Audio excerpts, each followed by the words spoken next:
Bismillahirrahmanirrahim.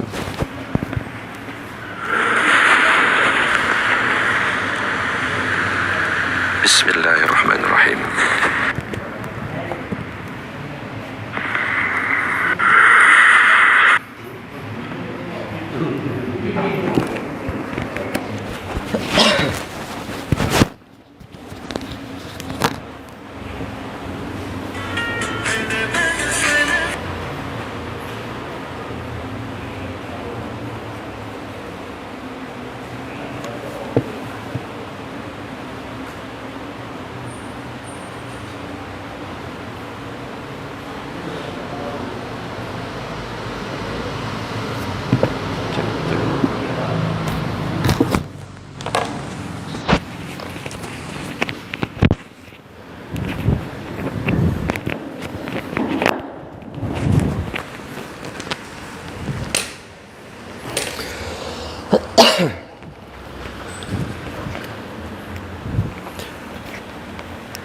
مولاي صل وسلم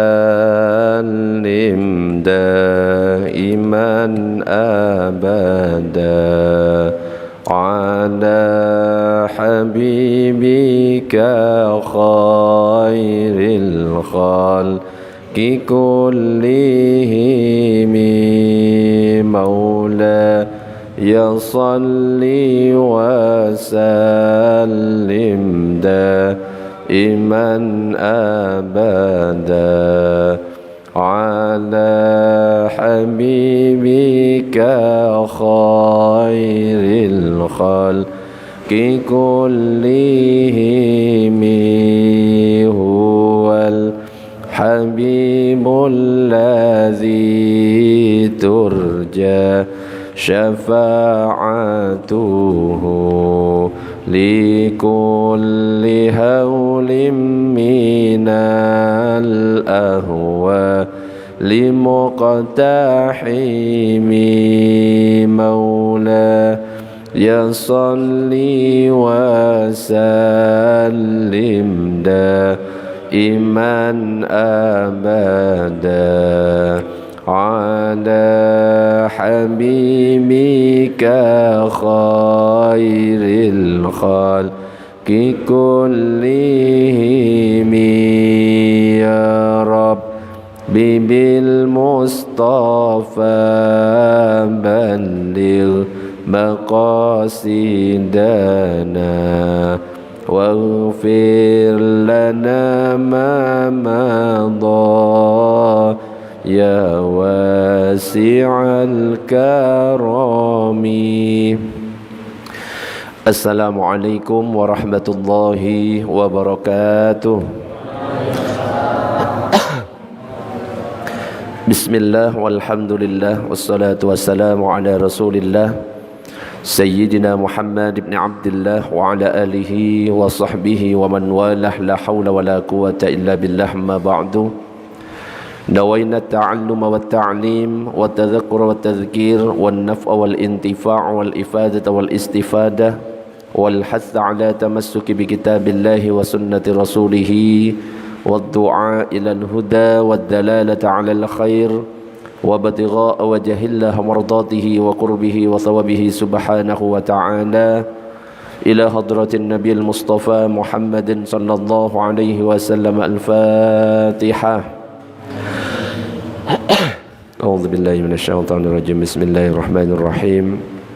الحمد لله رب العالمين الرحمن الرحيم مالك يوم الدين إياك نعبد وإياك نستعين اهدنا الصراط المستقيم صراط الذين أنعمت عليهم غير المغضوب عليهم ولا الضالين آمين. Para jamaah, Bapak Ibu yang dirahmati oleh Allah, alhamdulillah pada kesempatan malam ini kita masih diberikan kesehatan oleh Allah. Masih diberikan kesempatan untuk bisa sholat maghrib berjamaah. Mudah-mudahan kita senantiasa diberikan keistiqomahan oleh Allah. Amin ya rabbal alamin.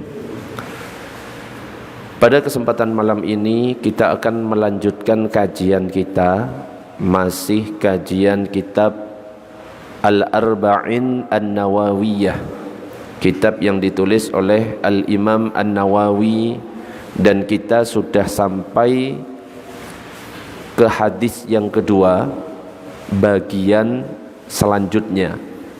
Jadi pembahasan di hadis yang kedua ini sangat panjang, makanya kemarin dibahas sebagian-sebagian supaya lebih jelas.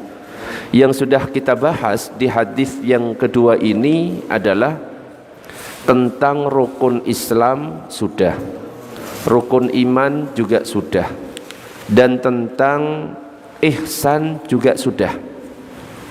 Nah, sekarang kita masuk ke lanjutan hadis yang kedua, di mana pada waktu itu, singkat cerita, ketika Nabi itu bersama dengan sahabat-sahabatnya, tiba-tiba ada laki-laki yang tidak dikenal, rambutnya hitam, putih bajunya, wangi baunya, tiba-tiba duduk di hadapan Rasulullah, lututnya disentuhkan dengan lututnya Nabi, tangannya diletakkan di atas paha Nabi, kemudian bertanya tentang Islam, iman, ihsan.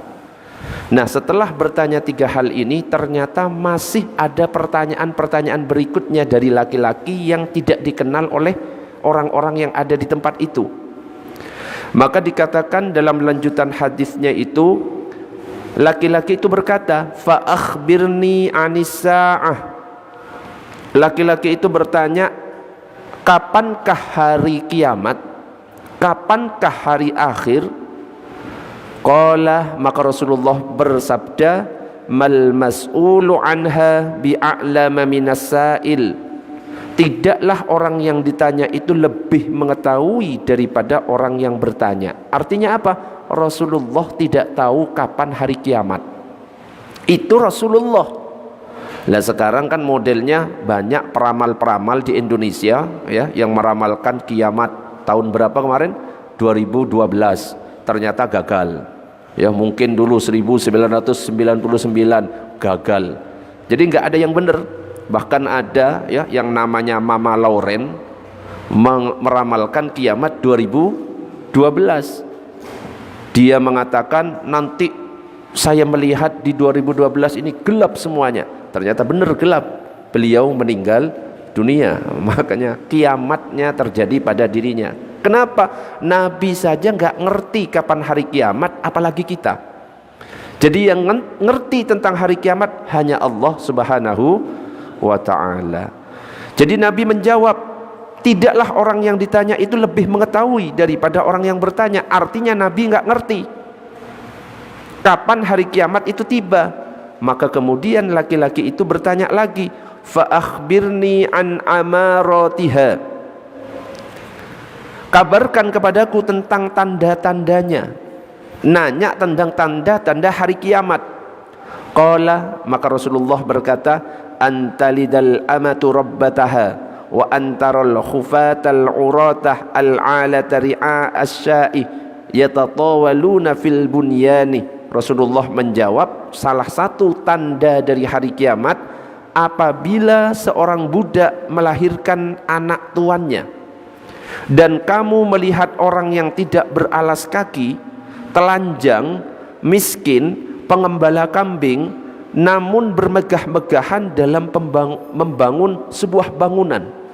Ini bunyi hadis selanjutnya seperti itu. Jadi keterangannya begini, setelah Rasulullah itu menjelaskan tentang Islam, iman, dan ihsan, kemudian beliau menjelaskan tentang hari kiamat, bahwa waktu datangnya kiamat itu secara pasti tidak ada seorang pun yang mengetahuinya selain Allah. Makanya dalam surat Al-A'raf ayat 187 itu disebutkan, yas'alunaka 'anis sa'ati ayyana mursaha qul innama 'ilmuha 'inda rabbi la yujalliha liwaqtiha illahu. Mereka menanyakan kepadamu Muhammad tentang kiamat, kapan terjadinya? Katakanlah, sesungguhnya pengetahuan tentang kiamat itu pada Tuhanku, tidak ada seorang pun yang dapat menjelaskan waktu terjadinya. Jadi Nabi nggak ngerti kapan hari kiamat, cuma ngerti tanda-tandanya. Apa tanda-tandanya? yang di hadis cuma disebutkan dua. Yang pertama adalah apabila seorang budak melahirkan anak tuannya. Jadi tuan, ya dulu waktu masa perbudakan ada tuan, ya pemilik budak. Misalkan punya budak perempuan, boleh kawin antara tuan dan budak. Ketika lahir anak, itu anaknya siapa? Anaknya budak apa anaknya tuannya? Tetap nasabnya kepada laki-laki. Berarti anak tuannya, berarti jadi tuannya. Faham maksudnya? Anaknya itu jadi tuan dari ibunya. Nah, ketika sudah terjadi seperti itu, ada lagi yang mengatakan kondisi umat Islam sudah rusak. Ada lagi yang mengatakan banyak anak-anak yang durhaka kepada orang tuanya. Jadi seakan-akan kayak diperbudak, ayo merintah. Itu salah satu tanda dari hari kiamat. Terus yang kedua, orang yang tidak beralas kaki, telanjang, miskin, pengembala kambing. Maksudnya orang yang miskin, lemah ekonomi, tiba-tiba berlomba-lomba, bermegah-megahan dalam membangun rumahnya. Dan sekarang ya terjadi, nggak ada yang rumahnya, kalau dulu itu ada yang dari kayu, itu rumah apa Pak Didi? Apa namanya? Gubuk, ya. Ya, rumah yang dari kayak kayu diselip-selipkan. Sekarang nggak ada. Di Madura dulu banyak, sekarang nggak ada. Semuanya tembok semuanya dan berlantai 3, lantai 2. Nah, ini sudah masuk berarti ke tanda-tanda hari kiamat. Artinya apa? Kiamat itu sudah dekat. Cuma kita nggak tahu kapan. Tinggal nunggu tanda-tanda yang besar. Ya, salah satunya tiba-tiba matahari terbit dari barat, itu tanda-tanda besarnya. Dajjal muncul, itu tanda-tanda besarnya. Nah, kalau tanda-tanda kecilnya itu sudah banyak, sudah hampir semuanya terjadi. Makanya kita siapkan bekal kita untuk akhirat. Makanya dikatakan dalam kitab Nasaihul Ibad, man dakhalal qabra bila zadin faka'annama raqibal bahra bila safinah. Siapa yang masuk kubur, maksudnya mati, kemudian dia tidak membawa bekal, maka dia itu ibarat orang yang mengarungi samudra tanpa bahtera, bisa-bisa tenggelam. Nah, kalau yang tadi di hadis disebut cuma 2, tapi selain 2 tanda itu ternyata banyak. Tanda-tanda kecil hari kiamat itu banyak. Di antaranya apa? Di antaranya banyaknya pembunuhan. Sudah banyak, ya. Ada yang bunuh diri, pembunuhan, diracun dan lain sebagainya, ditembak malah ada. Berarti ini sudah masuk semuanya. Melimpahnya harta, orang-orang sudah pada kaya semuanya. Dicabutnya ilmu dan menyebarnya kebodohan, banyak ulama yang sudah dipanggil oleh Allah. Itu artinya ilmu sudah mulai dicabut. Dan banyak kebodohan artinya banyak orang yang gak mau belajar, gak mau ngaji. Akhirnya apa? Sholat seadanya, sholat hanya ikut-ikutan dan lain sebagainya. Lah, yuk hati-hati. Kalau misalkan sholat itu cuma ikut-ikutan, hati-hati. Berkali-kali saya sampaikan, wa kullu man bi ghairi ilmin ya'malu a'maluhu mardudatun la tuqbalu. Orang yang beramal tanpa ilmu, amalannya ditolak, tidak diterima. Contoh yang paling gampang, sholat seseorang bisa tidak sah karena mengucapkan salamnya salah. Kebiasaan kita ketika salam, fil alamina innaka hamidum majid, terus jawab salamnya gimana? Assalamualaikum, gitu kan? Assalamualaikum warahmatullah, assalamualaikum. Itu tidak sah. Yang benar harus ada alif lamnya. Assalamualaikum warahmatullah. Itu rukun qauli, itu ucapan, dan harus benar. Tapi kebiasaan kita kadang-kadang nggak sadar. Coba diingat-ingat. Kalau misalkan habis sholat, fil alamina innaka hamidum majid, assalamualaikum, assalamualaikum, gitu, betul kan? Assalamualaikum, tidak sah. Karena kalau rukun qauli harus benar pengucapannya. Gimana yang benar? Assalamu, ada asnya. Assalamualaikum warahmatullah, assalamualaikum warahmatullah. Rukun qauli, ucapan harus benar. Makanya kalau ada orang ngimami kok Fatihahnya salah, karena Fatihah ini rukun qauli, rukun ucapan, harus benar pengucapannya, maka kita nggak boleh bermakmum kepada orang itu. Ustadz, saya nggak ngerti kalau dia bacanya salah. Saya wis kadung bermakmum, ternyata panjang pendeknya salah, makhorijul hurufnya salah.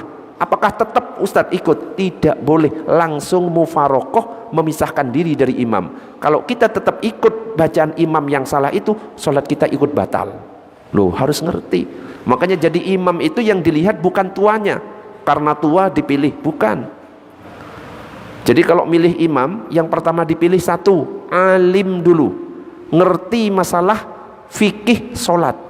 Loh, bukan yang hafal Quran, bukan.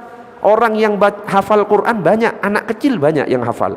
Cuma kalau disuruh sholat, suruh mimpin, terus batal, apakah bisa ngerti? Belum tentu. Yang alim dulu, baru kalau sudah dua-duanya sama-sama alim, Ustadz ada dua, sama-sama alim, sama-sama pinter fikihnya, baru lihat hafalannya, bacaannya, makhorijul hurufnya yang paling bagus yang mana, itu yang dipilih. Sama-sama bagus Ustadz, sama-sama guru Quran, baru dilihat siapa yang pertama kali tinggal di tempat itu. Nah, kan ada biasanya yang mungkin tinggal di sini siapa duluan, itu yang dipilih. Umur itu umur belakangan. Tapi yang terjadi kalau di kampung-kampung, yang jadi imam biasanya yang sepuh, ya, pemilik musola. Akhirnya bacaannya kadang-kadang kacau. Allahumma shalli ala sayyidina Muhammad.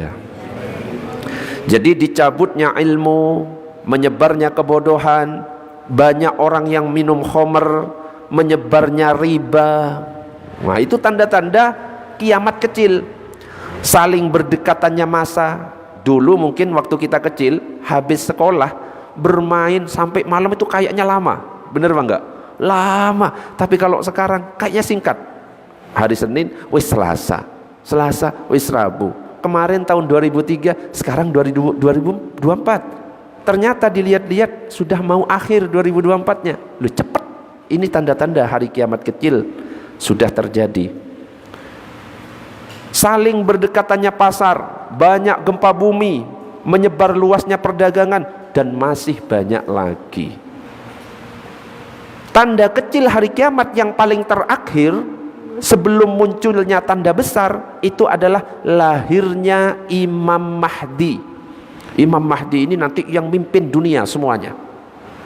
Imam Mahdi ini adalah keturunan Rasulullah.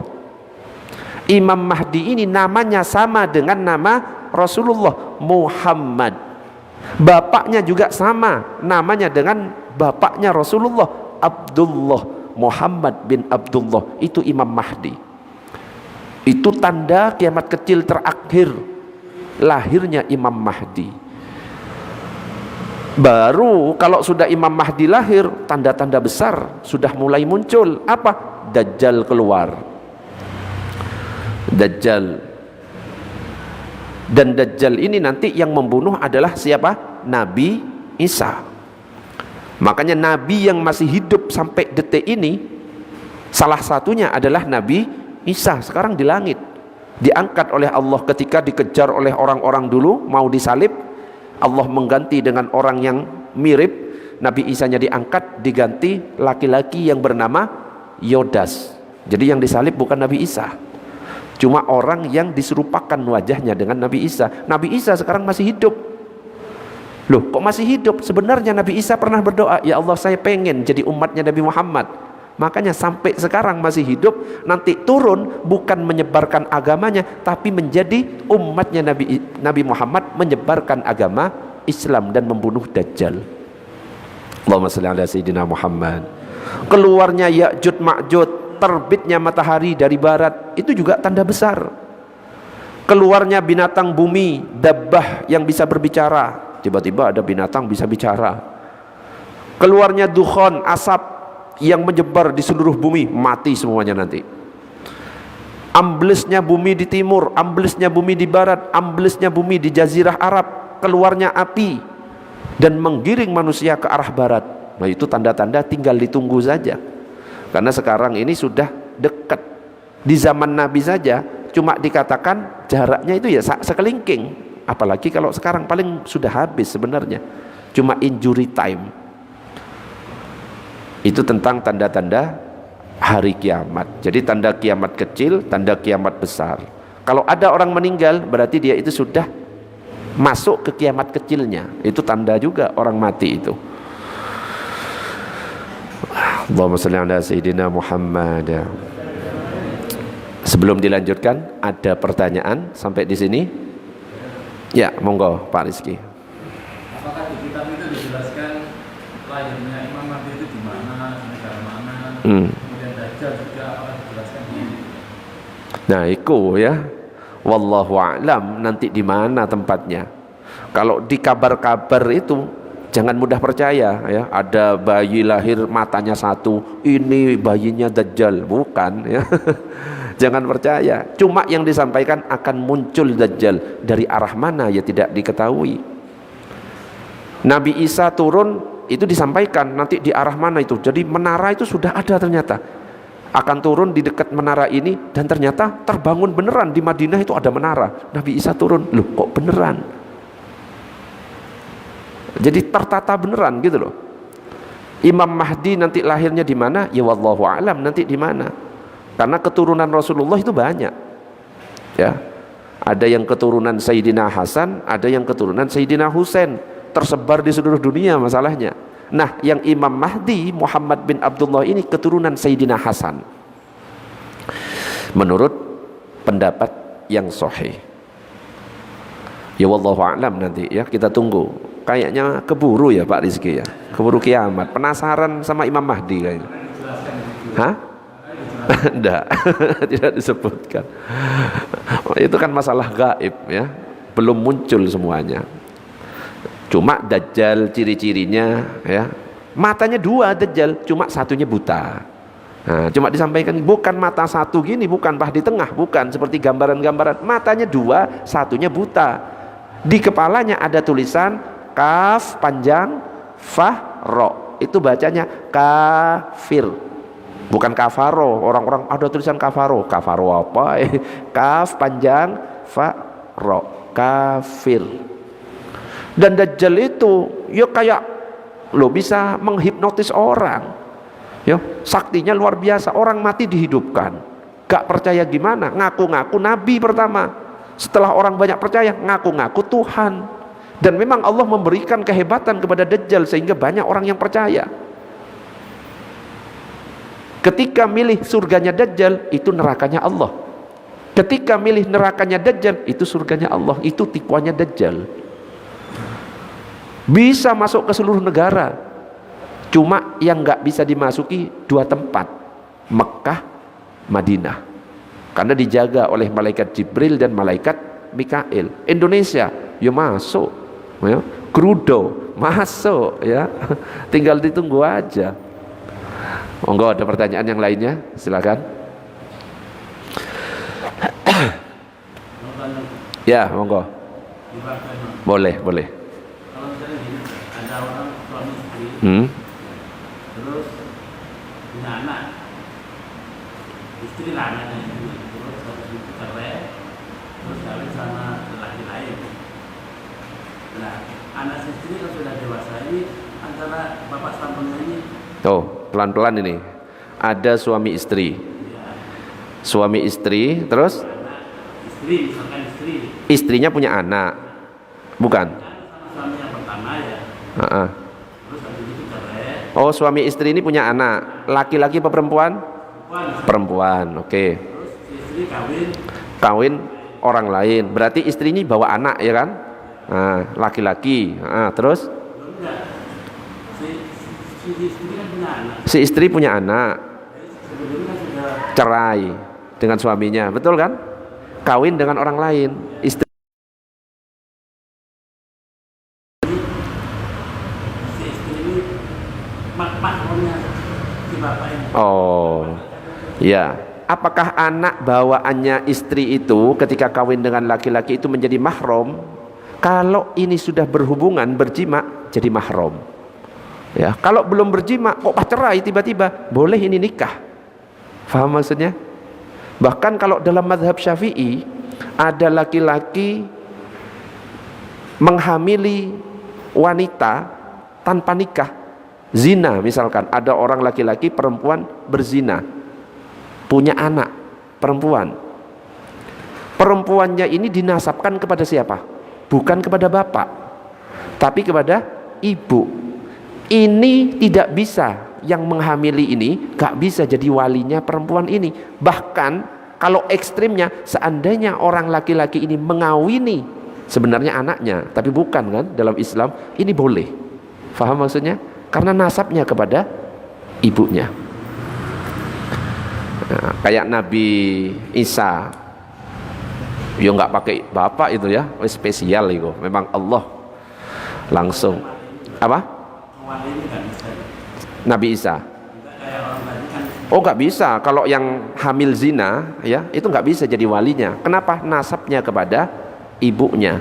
Yang menjadi wali nanti wali hakim. Itu. Ya. Loh ini kan bapaknya. Iya secara biologis bapaknya, tapi secara syariat nasab tidak sambung. Kenapa? Dia melakukan hubungan di luar pernikahan. Tapi kan biasanya dikawinkan kan? Gak bisa itu. Sebenarnya ada caranya supaya bisa. Dan ini gak bisa sembarangan disampaikan. Kayak kawin lari misalkan, ya.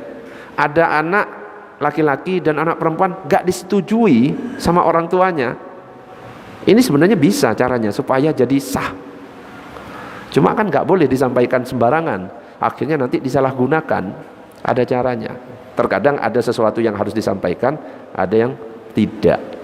Itu ya. Jadi nggak boleh ketika si istri ini sudah berhubungan dengan suami yang barunya, maka itu sudah jadi anak. Itu. Ada lagi pertanyaan? Monggo. Oh nggak bisa. Tetap walinya ayah kandungnya itu ya, meskipun sudah cerai.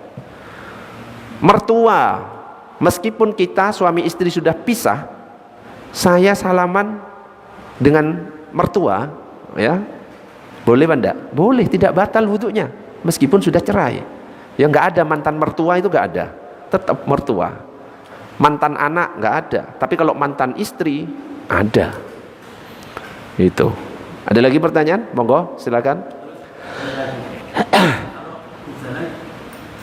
Kita jual beli barang itu haram. Katakan misalnya kan sekarang lagi kayak tali babi misalnya kan itu apa? Kayak tali babi itu kan bendanya haram. Itu kan sekarang kan banyak orang biasanya mencari-cari kayak gitu karena jual belinya kan tinggi misalnya. Nah itu hukumnya gimana? Jual beli barang yang haram hukumnya haram. Nggak boleh. Bahkan kalau ada orang menjual pupuk kandang, menjual najis itu nggak boleh kalau dalam mazhab Syafi'i. Makanya kalau ada pupuk kandang itu kan najis. Kalau pakai mazhab Syafi'i, jual beli itu nggak boleh pupuk kandang. Kenapa? Dianggap jual beli kotoran, nggak boleh. Makanya kalau kita membeli pupuk kandang, pakainya itu mazhab Hanafi. Ya, secara tidak sadar itu kita pindah ke mazhab Hanafi. Apalagi barang yang haram, itu tambah haram, nggak sah, sudah otomatis jual belinya. Ya, meskipun ya keuntungannya besar dan lain sebagainya, nggak bisa. Ada lagi pertanyaan? Pertanyaan tidak harus sesuai tema, pertanyaannya bebas. Mau sholat, wudhu, atau masalah-masalah yang lain juga boleh. Ada pertanyaan? Ada? Oke, monggo. Kalau misalkan kita jadi makmum, kemudian imam tadi secara nggak sengaja mungkin bacaannya salah. Mungkin bukan Fatihah, yang surat-surat pendek ada yang salah. Mungkin secara nggak sengaja mungkin ya. Terus kita sebagai makmum tahu itu gimana, Ustaz? Ya. Yang wajib benar itu surat Al-Fatihah. Kalau surat pendeknya salah, kita itu mengingatkan atau membenarkan. Misalkan innalladzina kafaru, terus bingung. Innalladzina kafaru, enggak bisa lanjutkan. Kita enggak apa-apa, niatnya membaca Al-Qur'an. Sawaun alaihim, bantu enggak apa-apa. Atau misalkan salah, kita benarkan. Panjang pendeknya benarkan, terutama yang ada soft di belakangnya imam itu. Makanya kalau menempati soft di belakang imam, usahakan yang memang dia faham. Ya, jangan sembarangan mentang-mentang sepuh terus di sini, tapi nggak ngerti nanti cara mengingatkan imam. Imam batal, nggak ngerti cara majunya. Ternyata majunya langsung melangkah, batal jadi imam itu sudah. Karena ketika kita maju dari saf sini ke imam, gak boleh langsung melangkahnya seperti ini. Hafid, coba Fit, kamu berdiri sini Fit. Kamu jalan biasa Fit ke sini. Imam batal, terus kamu sendekap, jalan biasa ya. Nah, terus sampai ke sini. Ini batal sudah. Terus jamaah ngikuti imam yang batal, batal semuanya. Karena kita tidak boleh bermakmum kepada imam yang batal. Yang benar gimana? Dicicil satu-satu. Pernah saya jelaskan dulu. Melangkah satu, tutup. Belum nyampe kan? Langkah lagi satu, tutup. Terus langkah lagi satu, tutup. Sudah. Harus dicicil seperti itu. Ustadz, bagaimana kalau kondisi kita imamnya batal ketika sujud? Loh, apakah sambil sujud ngosok ke depan gitu? Coba Fit, kamu lagi sujud di sini, batal imamnya, ya sujud. Ini batal kan, pergi. Ini kan nggak ngerti, harus dikasih tahu. Saya batal minimal karena posisi sujud. Apakah ini langsung maju sambil sujud? Enggak. Tapi langsung menggantikan Allahu Akbar. Baru ketika berdiri baru maju. Loh, harus ngerti yang pas di belakangnya itu nggak sembarangan orang. Ya, wait, balik wait. Jadi harus ngerti, terutama yang di belakangnya itu ya, yang ngerti. Makanya jangan ada anak kecil. Ya anak kecil, ya bukan ngusir, mas agak geser dikit ya. Karena kalau anak kecil sudah menempati di depan, kita nggak boleh sebenarnya ngusir. Sing salah ya kita. Kenapa kok telat? Kok kalah cepat dengan anak kecil? Tapi kalau di depan, khusus yang di depan, yang ngerti. Apalagi sholat. Kalau batal, batal semuanya. Imam ngimami, kok tiba-tiba di sini ada cat. Ada cat. Cat itu nggak tembus air. Artinya ketika dia wudhu, air nyampe enggak? Nggak sampai. Allahu Akbar. Terus yang di belakang ini ngeliat, loh kok ada cat? Pasti wudhunya ini gak sempurna, karena air gak nyampe kepada anggota wudhu, yaitu tangan. Gak boleh bermakmum terus ini. Langsung saya mufarokoh dari imam. Loh Ustadz, yang lain yang gak tahu, tetap ikut, karena gak tahu. Yang tahu wajib mufarokoh, sholat sendiri. Mufarokoh itu memisahkan diri dari imam. Saya mufarokoh, saya pisah dari imam. Dalam hati langsung seperti itu, langsung sholat. Kalau tetap ikut, sedangkan dia itu melihat imam melakukan hal yang membatalkan sholat, batal sholatnya. Nek sholat itu harus, ya, karena Nabi mengatakan shollu kama ra'aitumuni usolli, sholatlah kamu sebagaimana kamu melihat aku sholat. Ada pertanyaan yang lain? Monggo, silakan. Monggo Pak Didi. Jadi katanya kalau misalkan imamnya salah, melakukan kesalahan, terus kita mufarokoh sendiri, terus kita sholat sendiri, itu kita mundur, ya, apakah tetap atau melanjutkan dari yang imam tadi? Iya, kalau imam salah, kalau salahnya cuma salah baca, perbaiki dulu.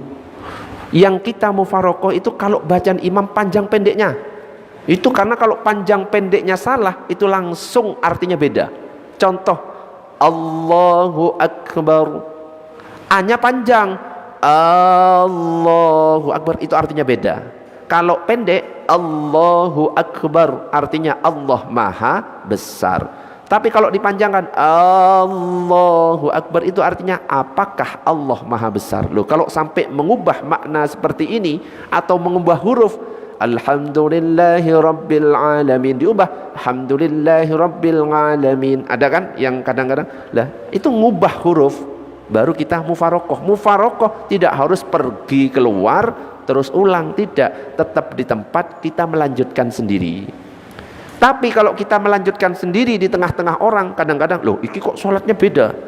Nah, iya kan? Kita ngikut gerakannya tapi niatnya, paham? Tapi seandainya kita mau lanjut sendiri, itu tetap sah, ya. Cuma menghilangkan fitnah orang-orang, loh ini kok Pak Didi sholatnya sendirian ya. Karena orang-orang kan nggak tahu mungkin ya. Kita ngikut gerakan, tapi tetap kita mufarokoh dalam hatinya. Itu. Ada pertanyaan yang lain? Monggo, kalau ada pertanyaan. Masalah sholat juga boleh. Wudhu juga boleh. Sebenarnya sholat dulu pernah dibahas kan ya, lengkap. Masalah ngangkat tangan, ya tadi ini tepat di samping saya kalau nggak salah, di samping kanan saya di sini. Setiap berdiri, nggak ada kok di sini, tak lihat, nggak ada. Oh iya, nggak ada orangnya. Setiap berdiri ngangkat tangan, habis sujud kedua Allahu Akbar, rakaat kedua, rakaat ketiga angkat tangan lagi. Ya, ngangkat tangan itu ya nggak setiap rakaat, cuma di 4 tempat. Pertama ketika takbiratul ihram, Allahu Akbar 1. Mau ruku angkat tangan lagi, Allahu Akbar, ruku 2. Mau berdiri dari ruku i'tidal angkat tangan 3. Sami Allahu liman hamidah. Yang keempat, bangun dari tasyahud awal. Yang sisanya enggak angkat tangan. Dari rakaat 1 ke rakaat kedua enggak angkat tangan, langsung gini. Ya, enggak tiap berdiri angkat tangan. Makruh justru nambah-nambah gerakan seperti itu. Nah, itu ya minimal juga harus tahu. Allahumma shalli ala sayyidina Muhammad. Ada pertanyaan? Monggo, silakan. Ya, monggo Pak Rizky. Kita jadi makmum masbuk saja. Ketinggalan 1 rakaat. Jadi seandainya misalkan sholat ketinggalan berapa rakaat? 1. Terus imam kan udah tahiyat akhir. Terus kita nambah 1 kan setelah salam. Nah, saat nambah itu kita takbir pakai diangkat apa enggak? Nah, pakai diangkat apa enggak? Diangkat apa enggak itu? Rakaat 1 kita ketinggalan. Disebut ketinggalan itu kalau kita ketinggalan rukuknya imam. Ya, kalau imam sudah berdiri dari rukuk, kita baru masuk. Kadang-kadang ada orang yang masbuk, ya, mendapatkan imam lagi sujud, nunggu. Ngerti enggak maksudnya? Nunggu sampai imam berdiri. Itu kesalahan dalam sholat.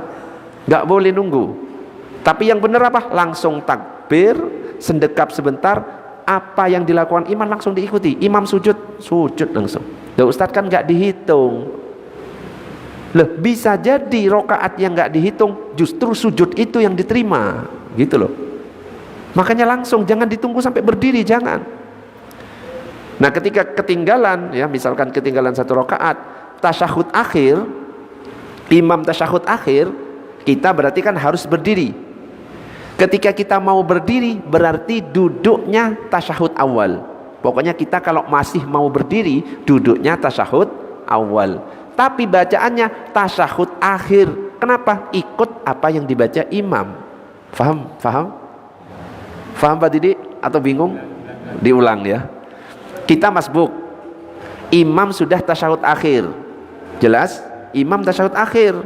Berarti duduk tasyahud akhir. Fit. Siapa? Fit Hafid. Kamu duduk tasyahud akhir di sini. Imam. Kan imamnya duduk tasyahud akhir, duduk tasyahud akhir. Bacanya dari at-tahiyatul mubarakatus shalawatut thayyibatu lillah sampai fil alamina innaka hamidum majid. Makmum masbuk mau nambah 1 rakaat. Faham? Karena masih mau berdiri, maka duduknya enggak tasyahud akhir, tapi duduknya tasyahud awal, makmum masbuknya itu. Nah, duduknya kayak gini. Duduk ini dilakukan kalau ada makmum yang masih mau berdiri, tapi bacaan yang dibaca sampai fil alamina innaka hamidum majid. Tapi duduknya seperti ini. Ketika salam imam, tunggu sampai 2-nya selesai. Assalamualaikum warahmatullahi, assalamualaikum warahmatullahi, baru berdiri makmum masbuk ini. Allah, apakah ngangkat tangan? Angkat tangannya. Allahu Akbar, karena berdiri dari duduk, ya, seperti tasyahud awal itu. Allahu Akbar. Nah, gitu. Itu hukumnya sunnah. Nggak ngangkat tangan ya tetap sah. Sunnah ini, ngangkat tangan. Ada lagi pertanyaan? Ya, monggo Pak, silakan. Balik Fit. Salat Jumat. Datangnya imam sudah Dapat 1 rakaat. Tahu kemana?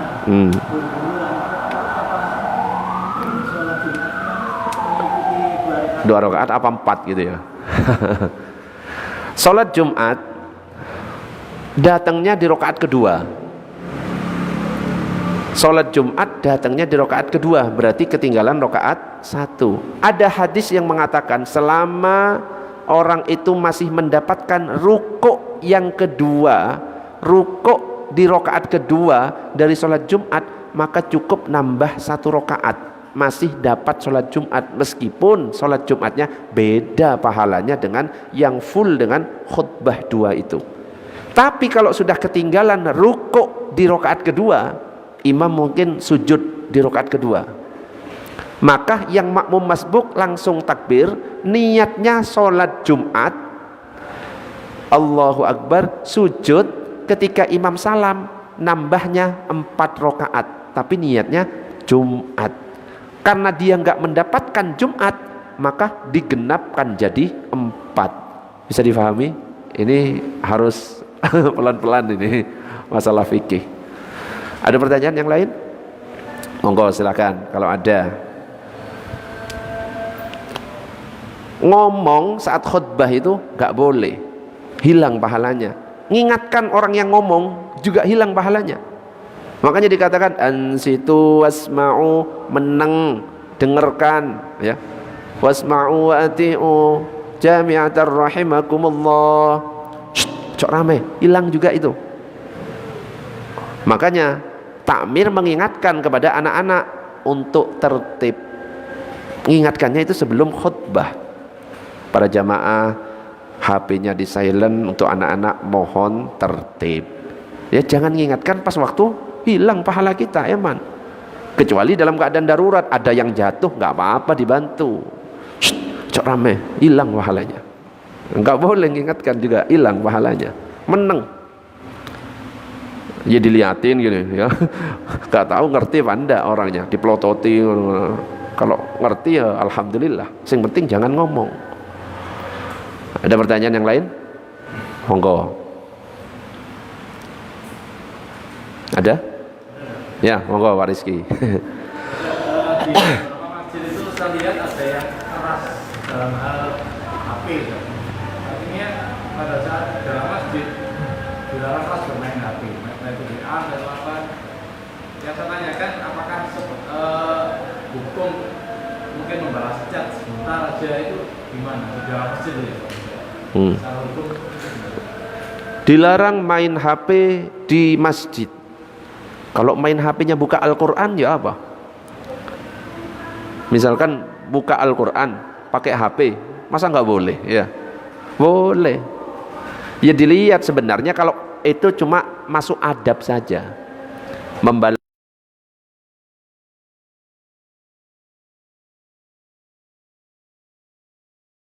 misalkan atau online di sini, ya dianggap sama kayak jualan di dalam masjid. Ya, kalau misalkan transaksi online di dalam masjid ya sama kayak jualan. Ya nggak apa-apa. Memang itu bukan masalah haram atau tidak, cuma masalah adab. Seperti tidur di dalam masjid sebenarnya boleh-boleh saja. Cuma kalau takmir memberikan aturan, ya harus manut, gitu loh. Faham maksudnya? Tidur di masjid boleh. Yang penting tidak mengotori masjid. Tetapi kalau ada aturan dari masjidnya, jangan tidur. Ya mungkin ya khawatir ada najis dan lain sebagainya, ikuti, jangan malah protes, loh tidur di masjid kata ustadz saya. Boleh, ya cari masjid lain gitu, paham? Ya ikuti, karena kadang-kadang suatu tempat itu punya aturan sendiri. Jadi bergantung pada adab saja. Ya, lagi ngobrol, ngegosip, ya kan gak bener kalau kayak gitu. Kalau buka HP baca Quran, baca zikir, boleh, nggak masalah. Baca artikel-artikel yang hubungannya agama, boleh kalau kayak gitu. Jadi ikuti aja, minimal ya jangan terlalu ketat, karena mungkin ya ada telepon mendadak ya yang darurat yang harus segera itu kan juga bisa saja. Mungkin ya aturannya yang standar, HP mohon di silent, itu yang lebih amannya. Karena khawatir ada yang darurat butuh panggilan mendadak harus segera meninggalkan tempat, juga butuh juga. Jangan terlalu kenceng-kenceng banget gitu. Ada lagi pertanyaan? Monggo.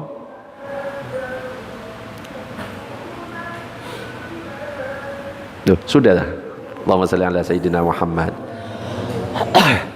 Terus kemudian setelah Rasulullah menjelaskan tanda-tanda hari kiamat, kemudian di hadis itu berlanjut lagi, summan talaqa falabistu maliyan summa qala ya Umar atadri manis sa'il qultu Allah wa rasuluhu a'lam qala fa innahu Jibril atakum yu'allimukum dinakum. Kemudian laki-laki yang bertanya tentang Islam, iman, ihsan, terus tanda-tanda hari kiamat, pergi.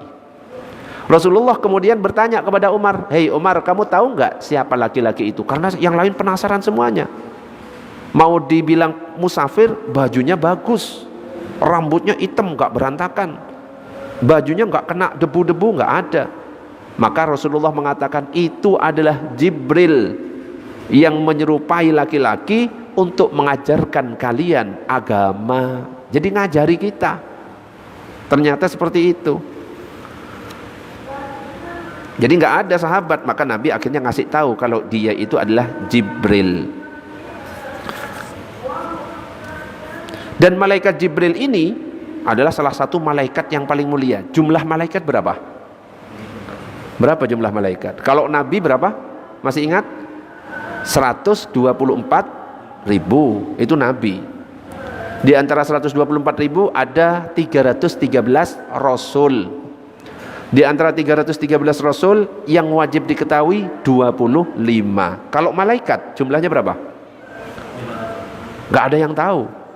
Ya, setiap hari malaikat itu tawaf di Baitul Ma'mur, lurus dengan Ka'bah. Ka'bahnya malaikat itu Baitul Ma'mur, pas lurus. Tawaf setiap hari 70.000 malaikat ganti, gak balik lagi 70.000 malaikat. Berarti berapa sampai sekarang itu? Gak ada yang tahu. Cuma yang wajib diketahui adalah 10. Dan pimpinan malaikat itu malaikat Jibril. Itu malaikat Jibril. Dan malaikat Jibril itu sudah selesai. Nabi itu cuma 2 kali melihat wajahnya malaikat Jibril yang asli. Yang pertama pingsan. Yang pertama itu pingsan ketika melihat wujud asli Jibril. Kenapa? Ternyata kaget dengan kemahakuasaan Allah, 600 sayap. Malaikat Jibril itu punya 600 sayap. Dan satu sayapnya itu kalau dibuka, maka ufuk timur dan barat akan tertutup semuanya. Itu pertemuan pertama, langsung pingsan Nabi. Pertemuan kedua dengan Jibril dengan wujud aslinya ketika Isra Mi'raj, tapi nggak pingsan karena sudah tahu di pertemuan pertama, ya, ketika ngantar Nabi ke langit 1, langit 2 sampai Sidratul Muntaha. Malaikat Jibril nggak bisa nganter, ya, padahal sebesar itu nggak bisa nganter. Tapi Nabi minta diantar, ayolah antar, masa saya nggak ditemani? Loh, kalau saya melangkah sedikit saja terbakar saya. Itu menunjukkan Nabi Muhammad lebih mulia daripada para malaikat. Wallahu a'lam bissawab. Wis, karena waktunya habis, kita tutup dengan doa kafaratul majlis. Subhanakallahumma wa bihamdika asyhadu an la ilaha illa anta astaghfiruka wa atubu ilaik. Assalamualaikum warahmatullahi wabarakatuh.